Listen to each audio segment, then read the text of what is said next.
মানুষটা যে একেবারেই না খেয়ে থাকতে পারে না।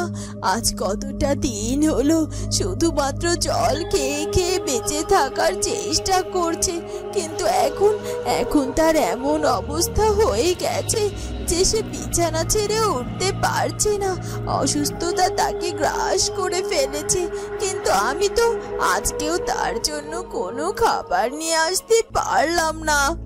সবার দরজার কাছে গিয়ে ঘুরলাম, কিন্তু কিন্তু আমি যে কোনো বাড়িতেই খাবার পাইনি। কিন্তু আমি যে বাড়িতে গিয়েছি সেখানে কেউই আমাকে দুমুঠো খাবার দিতে পারেনি, কারণ তাদের ঘরেও যে কোনো খাবার ছিল না। এমনকি তাদের ঘরের সবাইও আমার স্বামীর মতো অসুস্থ হয়ে বিছানায় পড়ে আছে। জানি। হলুদ পাখি আলো আর লোকটি তাদের আস্তানার বাইরে বেরিয়ে আসে, কিন্তু সেখানে এসে তারা রাজা প্রতাপ সিংহকে কোথাও দেখতে পায় না। এখানে কোথাও তো রাজা প্রতাপ সিংহ নেই। হ্যাঁ হ্যাঁ, তাই তো দেখছি। আচ্ছা, আপনি তো বলেছিলেন রাজা প্রতাপ সিংহ নাকি আমাকে নিয়ে যাওয়ার জন্য এখানে অবধি চলে এসেছে, কিন্তু কই, তাকে তো কোথাও দেখতে পাচ্ছি না।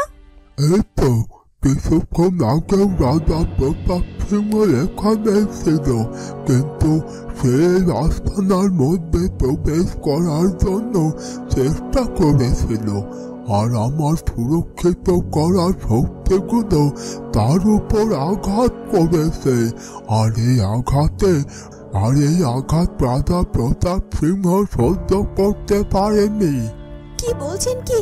কিন্তু মহারাজ এখানে আঘাতপ্রাপ্ত হলে তার তো এখানেই থাকার কথা ছিল, কিন্তু তিনি এখান থেকে কোথায় চলে গেলেন? রাজা প্রতাপ সিংহ তো একা এখানে আসেনি, তার সাথে তার প্রহরীরা ছিল। আর আমার যতদূর মনে হয় রাজা প্রতাপ সিংহকে এখানে আহত অবস্থায় থাকতে দেখে প্রহরীরা তাকে নিয়ে রাজপ্রাসাদে চলে গিয়েছে। কি বলছেন কি? তাহলে তো আমাকে একা একাই ফিরে যেতে হবে মনে হচ্ছে। হ্যাঁ, তোমাকে একাই ফিরে যেতে হবে, আর হলুদ পাখি তো তোমার সাথেই আছে। আর তাছাড়া তুমি এখান থেকে রওনা দাও, আমি তোমার উপর খেয়াল রাখবো। পথে তোমার কোনো বিপদই হবে না, আর যত দ্রুত সম্ভব তুমি আজকাপ রাজ্যে ফিরে যাও। ঠিক আছে বাবা, আমি ফিরে যাচ্ছি, কিন্তু আপনি দয়া করে আমার সূর্যকে একটু বোঝাবেন, ও যেন আমাকে ভুল না বোঝে। ঠিক আছে মা, তুমি এত চিন্তা করো না, আমার উপর ভরসা রাখো, আর একটু ধৈর্য ধরো, দেখবে সব কিছু ঠিক হয়ে যাবে। ঠিক আছে, তাহলে আমি আসছি। এরপর হলুদ পাখি আর আলো রওনা দেয় আশকাপ রাজ্যে ফিরে যাওয়ার উদ্দেশ্যে। যাক, অবশেষে আমি আলো আর সূর্যকে বিপদের হাত থেকে রক্ষা করতে পেরেছি। আর সামান্য কিছুক্ষণ পরে তো আলো আশকাপ রাজ্যের সীমানায় পৌঁছে যাবে, আর সূর্যকে তো আমি আগে থেকে সুরক্ষিত স্থানে পৌঁছে দিয়েছি। আর তাই তো এখন বর্তমানে তেমন কোনো চিন্তা নেই। তবে সামনে যে আমার অনেক কাজ রয়েছে, আর সেসব কাজ আমাকে সম্পন্ন করতে হবে। প্রথমত সূর্যের মন থেকে আলোর উপর ভুল বুঝাবুঝিটাকে দূর করতে হবে। তারপর আলো আর সূর্যকে আবার একত্রিত করতে হবে, আলোর শক্তি ফিরিয়ে আনতে হবে, আর তারপর সব অশুভ শক্তির বিনাশ ঘটবে। কিন্তু এর জন্য আমাকে আরো বেশ কিছুটা দিন অপেক্ষা করতে হবে, কারণ আমি নিজে থেকে তো একা কিছুই করতে পারবো না। তার আদেশের জন্য আমাকে অপেক্ষা করতে হবে। যখন উনি আমাকে যেরকম আদেশ করবেন, আমাকে সেই আদেশ মতোই কাজ করতে হবে। তবে ওই জাদু সম্রাট অনেক বেশি চালাক, আর তাই তো ওই কাঠপুরুষের কাছে গিয়ে হাজির হয়েছে। আর কালপুরুষ তো চাইলে মুহূর্তের মধ্যে সব জায়গায় সব খবর বলে দিতে পারে। এমনকি তার কাছে অনেক বড় বড় শক্তিশালী অস্ত্র রয়েছে, যে অস্ত্রের মাধ্যমে ও যখন তখন যাকে খুশি আঘাত করতে পারে। তবে আমি ঠিক সময়টা বুঝতে পেরেছি, তাই আজ আলো আর সূর্যকে আমি আবার সুরক্ষিত স্থানে পৌঁছে দিতে পেরেছি। যাই হোক, এখন আমি নিশ্চিন্ত। এরপরে আমাকে বাকি কাজের জন্য অগ্রসর হতে হবে। ওদিকে নাগরানী শঙ্খিনী আর পঙ্খিনীকে সাথে করে নিয়ে নাগ দরবারে যায়, আর নাগ দরবারে গিয়েই নাগমণিকে জাগ্রত করার জন্য নাগমণির সামনে হাজির করে। এই তো আমি নাগমণিকে সামনে হাজির করেছি, আর এখনই আমাকে নাগমণিকে জাগ্রত করতে হবে। কিন্তু আমি তো নাগমণির উপর কোনো শক্তিও প্রয়োগ করতে পারবো না, কারণ আমার শক্তি যে এখন একেবারে নিষ্ক্রিয় অবস্থায় আছে। আর তাই নাগমণিকে শুধুমাত্র আমি আহ্বানই করতে পারি। তবে জানি না নাগমণি আমার কথা কতটুকু মানতে পারবে, কারণ আমার নাগমণি তো জাগ্রত অবস্থাতেই নেই। সে যদি জাগ্রত অবস্থাতে থাকতো তাহলে ঠিকই নাগমণি আমার কথা শুনতো। তবে এখন শুধুমাত্র নাগমণিকে জাগ্রত করার জন্য আমাকে চেষ্টা করতেই হবে। নাগমণি, নাগমণি, আমি জানি না নাগমণি তুমি আমার কথা শুনতে পাচ্ছ কিনা। তবে নাগমণি, আমি যে বড্ড বিপদে পড়েছি, আর এই বিপদ থেকে এখন শুধুমাত্র তুমি আমাকে রক্ষা করতে পারো।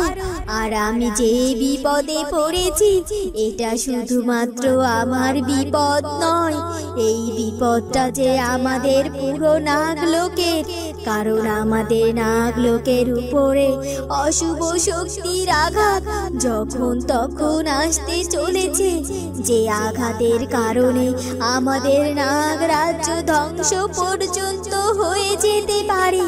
দরবেশ বাবা এর আগে আমাদের এই নাগলোককে সুরক্ষিত করে রেখে গিয়েছিল, কিন্তু হঠাৎ করে এক জাদু শক্তি প্রবেশ করার কারণে হয়তোবা এই নাগলোকের সুরক্ষার কোনো ত্রুটি হয়েছে, যার কারণে আমি অশুভ শক্তির আঘাতে আঘাতপ্রাপ্ত হয়েছিলাম। আর এবার যদি কোনোভাবে ওই অশুভ শক্তির আঘাত করে ফেলে নাগলোক, অশুভ শক্তি নাগলোকের উপর আঘাত করে ফেলে, তাহলে যে আমরা কেউ রক্ষা পাবো না। আর তাই তুমি জাগ্রত হয়ে আমাদের নাগলোকের সুরক্ষার ব্যবস্থা করো, তাহলে হয়তোবা আমরা এই যাত্রায় রক্ষা পেয়ে যাব। আমি তোমাকে অনুরোধ করছি, জাগ্রত হও নাগমণি, জাগ্রত হও। তুমি তোমার নিজের শক্তি প্রয়োগ করে এই নাগলোককে রক্ষা করো। নাগরানীর কথার অনুরোধেও নাগমণি কিছুতেই জাগ্রত হয় না। নাগমণি নিষ্ক্রিয় অবস্থায় স্থির হয়ে সেখানেই পড়ে থাকে। নাগরানী কই, এখন পর্যন্ত নাগমণি জাগ্রত হলো না। সে কখন থেকে আপনি নাগমণিকে অনুরোধ করেই যাচ্ছেন, কিন্তু নাগমণি তো তার শক্তি প্রয়োগ করছে না। হ্যাঁ নাগরানী, এখন তো আমার খুব ভয় হচ্ছে, কারণ এখন তো আমাদের এই একমাত্রই রাস্তা ছিল যে নাগমণিকে জাগ্রত করা। নাগমণি জাগ্রত হয়ে যদি আমাদের নাগলোককে সুরক্ষিত করে ফেলতো, তাহলে এই নাগলোককে ধ্বংস হওয়ার হাত থেকে বাঁচাতে পারতাম। কিন্তু আপনি এত ডাকাডাকি করার পরও নাগমণি তো কোনো সাড়াই দিচ্ছে না। নাগমণি যখন কোনো সাড়াই দিচ্ছে না, তখন তো আমার মনে হচ্ছে এভাবে হয়তোবা নাগমণিকে জাগ্রত করা যাবে না। আর যদি এটাই হয় তাহলে আমাদের কি হবে নাগরানী? আমরা তো সত্যি সত্যি এবার নিশ্চিহ্ন হয়ে যাব, কারণ আমাদের শত্রুরা শুধু শক্তি না, তখন তো আমাদের উপর আক্রমণও করে বসবে। হ্যাঁ হ্যাঁ নাগরানী, পঙ্কিনী তো ঠিকই বলেছে। এখন যদি আমাদের এই শেষ উপায়টাও আমরা কাজে না লাগাতে পারি, তাহলে তো আসলে সবাই সত্যি সত্যি আমরা সবাই মিলে পরাজিত হয়ে যাব। আর ওই অশুভ শক্তির জয় হয়ে যাবে আর শুভ শক্তি যে পরাজিত হয়ে যাবে। না না না না, কিছুতেই না। অশুভ শক্তির এভাবে পরাজয় হতে পারে না। অশুভ শক্তির এভাবে জয় হতে পারে না। শুভ শক্তি পরাজিত হয়ে যায় যদি, তাহলে যে সেটা সব কিছুতে অমঙ্গল বয়ে আনবে। নাগরানী, আমার তো মনে হচ্ছে আমাদের এই অমঙ্গল ঠেকানোর আর কোনো উপায় নেই। এবার আমাদের এই অমঙ্গল মেনে নিতেই হবে। এখন শুধুমাত্র বিধাতাকেই ডাকুন। বিধাতা যদি চায় তাহলে আমরা শুধুমাত্র বিপদ থেকে বাঁচতে পারবো, তাছাড়া আমাদের যে আর বাঁচার কোনো উপায় নেই। এই তো কালপুরুষ, আপনার ধ্যান সাধনা শেষ হয়েছে। এবার বলুন, আমরা কিভাবে ওই আলো আর সূর্যকে একসাথে শেষ করে দিতে পারি? ওরা দুজন যখন একসাথেই আছে, তখন আমরা আর একটু দেরি করতে চাই না। এক্ষুনি ওই আলো আর সূর্যের উপর আপনি শক্তি প্রয়োগ করুন। জাদু সম্রাট, একটুর জন্য, সামান্য একটুর জন্য আমরা ওদের দুজনের উপর আঘাত করতে পারলাম না। কি বলছেন কি কালপুরুষ? এই তো কিছুক্ষণ আগে আপনি বললেন ওরা দুজনে একসাথে আছে, আর ওদের দুজনের উপর আঘাত করার জন্য আপনি আপনার সব থেকে শক্তিশালী অস্ত্র প্রয়োগ করবেন। কিন্তু এখন আপনি বলছেন সামান্য একটুর জন্য ওদের উপর আঘাত করা সম্ভব নয়। কিন্তু কেন কালপুরুষ, কেন? তো বন্ধুরা, কি হতে চলেছে এরপর সেটা জানবো আমরা কুচবরণ কন্যার পরবর্তী পর্বে। আর আমাদের আজকের ভিডিওটি ভালো লাগলে অবশ্যই আমাদের চ্যানেলটিকে সাবস্ক্রাইব করে দিও। দেখা হবে পরের ভিডিওতে। ধন্যবাদ।